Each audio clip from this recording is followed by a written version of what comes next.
pessoal, tudo bom? Como estão? Espero que estejam bem. Aqui é a professora Arte Xavier de História e hoje nós vamos ver uma revisão, um resumo sobre as civilizações da Antiguidade Oriental que nós estávamos estudando juntos na disciplina de História. Aqui nós temos a nossa primeira, que é a Fenícia, mas ainda iremos passar pelos hebreus e pelos persas. Vamos iniciar pelos fenícios, esse povo que vive no litoral do mar Mediterrâneo e tem origem semita. Então, um povo de origem semita que vive bem ao lado do mar Mediterrâneo. Do outro lado tem as montanhas de onde hoje é o atual Líbano, que é um país de origem islâmica. Hoje essas terras elas são habitadas pelo Oriente Médio, né? Vamos dar prosseguimento aqui. Essa civilização fenícia, pessoal, ela tem parte do território que é fértil e tem outra parte que não é. A parte que é fértil, tanto que hoje dá origem à bandeira do Líbano, como vocês podem ver aí embaixo, né? Uma árvore bem forte, para significar as madeiras nobres, como o cedro, que são extraídas de lá. Permitiu que eles pudessem plantar oliveiras, que é onde faz o azeite de oliva, e os cedros, que são madeiras resistentes para construir grandes embarcações. Então, os fenícios eles vão construir importantes e grandes embarcações. Além disso, nessa parte fértil, eles vão plantar bastante trigo, que é muito importante para a manutenção da sociedade. Mas essa parte do território que era fértil não era tão grande. A outra parte, que era infértil, com pouca fertilidade, ou seja, mais montanhosa, árida e quente, era o que prevalecia nesse território deles, certo? Então, essas montanhas do Líbano elas vão impedir que eles adentrem, ou seja, que eles caminhem e ampliem sua sociedade. Isso acaba fazendo que eles se voltem para o mar, porque enquanto que na Terra tem pouca fertilidade, pouca locomoção, por conta de ser um lugar com muitas montanhas, como a gente pode ver nesse mapa, o mar está ali enorme, só esperando para que eles criem embarcações e comecem a passear pelo mar Mediterrâneo. É isso que eles fazem, eles entram em embarcações e começam a passear pelo mar Mediterrâneo. Todas as atividades comerciais deles, culturais, vão todas ser voltadas para o mar. Além disso, nós vamos ter, por conta desse aspecto geográfico de montanhas, a gente não conseguir se comunicar muito por terra, né, de construir estradas, é mais difícil por causa das montanhas. Eles vão ser cidades-estados, ao invés de ser um grande estado, assim, tipo um país, não vai ser tipo um grande reino, vai ser várias cidades pequenas, independentes entre si, e cada uma delas vai ter um rei diferente, ok?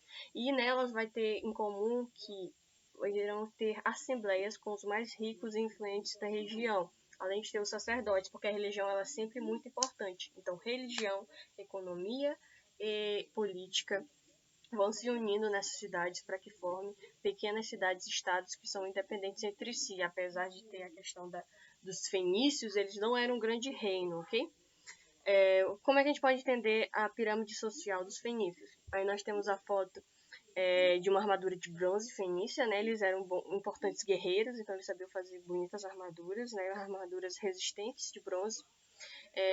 Em primeiro lugar vinha o rei, né? Depois os ricos comerciantes, que eram justamente os caras que vendiam nas embarcações pelo mar Mediterrâneo. Em seguida, os sacerdotes, que são os que vão fazer a manutenção da religião. A religião é muito importante nessa época, porque a religião explica a origem do mundo, a origem do homem, a origem de tudo. E por fim, nós temos os trabalhadores livres, né? Que são esses caras que vão produzir essas armaduras, como a de bronze, os artesãos, né? Os ferreiros. Nós vamos ter os pequenos comerciantes que vão atuar ali na região mesmo da Fenícia. E nós vamos ter os escravos que vão fazer as construções importantes ali, que geralmente esses escravos são prisioneiros de guerra deles, ok? Uns aspectos econômicos que a gente sempre tem que ressaltar é que eles são comerciantes, né? O que eles vão ser conhecidos lá e vão chegar lá no Egito. O Egito vai falar assim: tá chegando os fenícios. Eles são comerciantes. Se você chegar lá na Europa, os europeus viram os fenícios, são comerciantes. Então a gente vê o nome fenício na Antiguidade Oriental, eles eram conhecidos como grandes comerciantes. E essa abundância de cedro vai fazer com que eles tenham uma excelente madeira para construir importantes embarcações. Além disso, é muito fundo na região onde eles vivem, no mar Mediterrâneo é fundo, não é região tipo de praia, né? Quando tem praia significa que é raso, aquela parte do mar. Mas quando é fundo, não faz praia, faz porto, ok? O porto ele abriga grandes embarcações, grandes navios, ele não vai encalhar porque é muito fundo. Então nós temos aqui esses fenícios com suas grandes embarcações feitas de cedro.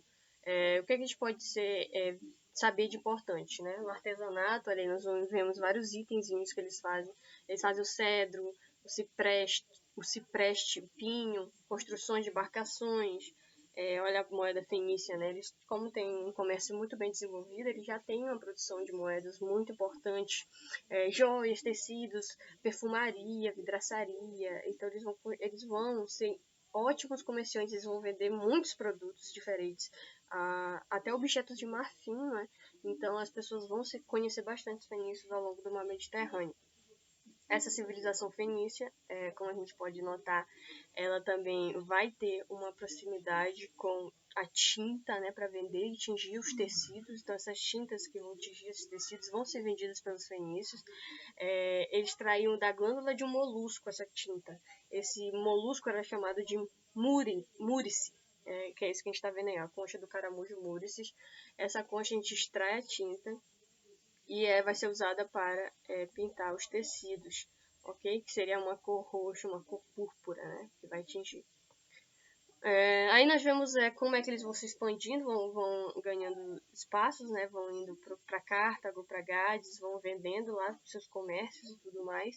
Ele vai acabar formando colônias longe, bem longe. Imagina, os fenícios eles estão bem aqui em Biblos, Sidon, Tiro, suas principais cidades. Eles pegam os barcos e começam a ir para os lugares, vão criando novas colônias, não é? Sábrata, Cartago, Gades, aqui é onde hoje seria Portugal e Espanha, aqui é o norte da África, não é mesmo?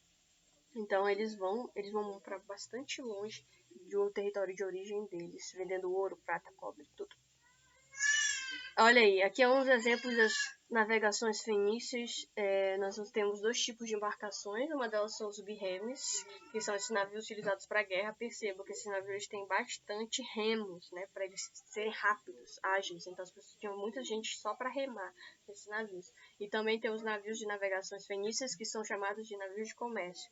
Ele já tem assim, como é que a gente sabia que era navio de comércio e navio de guerra? O navio de comércio, perceba, ele tem um cavalo bem na ponta, então você já sabe que ali eles estavam indo fazer comércio. Enquanto que o outro não tem esse cavalo e se identifica como um navio de guerra. Eles eram especialistas em navios, então assim, eles eram especialistas em fazer manobras de navios. Então, olha aí, a vela era grande, retangular, o barco que vai para as batalhas, ele tem muita gente remando, né, para que ele possa ser controlado melhor e para que ele possa ser mais rápido e ágil. Então temos muita força aí nesses barcos fenícios. Eles eram muito bem constituídos, como a gente pode ver. Sobre os aspectos culturais, a gente tem a religião, que é importante. A gente tem aqui a estatueta do deus fenício Baal, do século XVI a.C. Né? O Baal ele faz parte de um conjunto ali de deuses, já que eles são politeístas, então tem vários deuses que eles acreditam. Então eles vão atribuir a esses deuses poderes sagrados, eles vão se manifestar na natureza, eles podem ser os astros, olhando para o céu, você vê as estrelas, você já identifica um dos deuses, e também pode designar a fertilidade, né, para que você amplie suas gerações fenícias.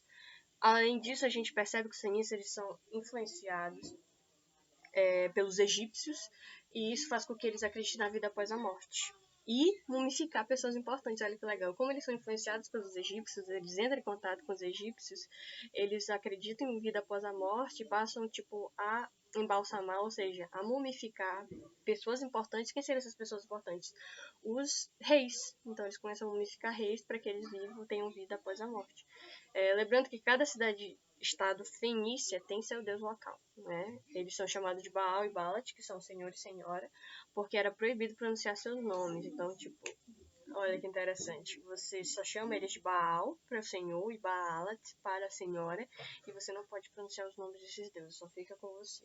Então esse é um dos aspectos culturais. O legado fenício que a gente pode ressaltar com certeza é que esse contato comercial com esses outros povos vai permitir que os fenícios criem uma linguagem, um alfabeto com 22 letras. Esse alfabeto vai ser baseado na escrita cuneiforme dos sumérios, né, que é aquela primeira escrita, e nos hieróglifos dos egípcios também, que são essas cidades que a gente estudou antes.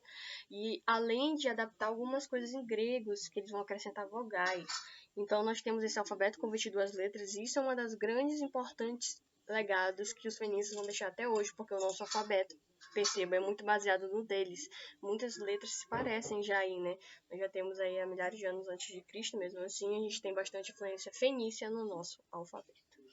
Eles também vão ser importantes matemáticos e astrônomos. Como é que a gente sabe disso?